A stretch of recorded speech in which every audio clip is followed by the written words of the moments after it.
Bonne fin de journée, au revoir. Le compte à rebours pour quelques 3000 fermiers blancs installés au Zimbabwe. Le président Robert Mugabe a en effet confirmé les expropriations et exigé le départ de ces familles sans aucun dédommagement. Samasoula.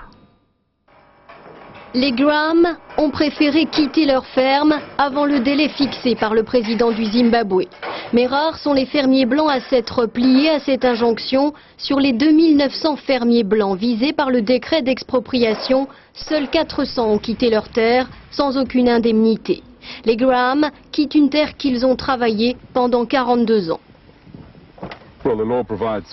La loi prévoit des sanctions, incluant des amendes et des peines de prison.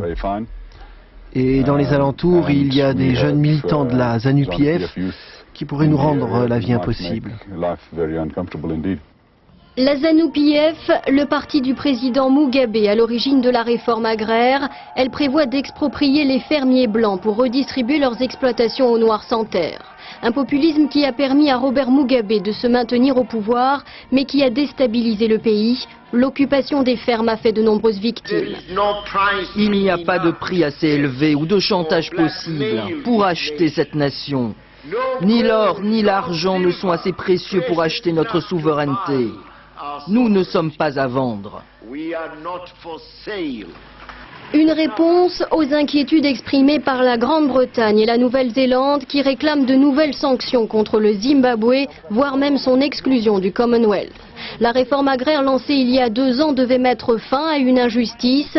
La minorité blanche, 1% de la population, possède 70% des terres fertiles.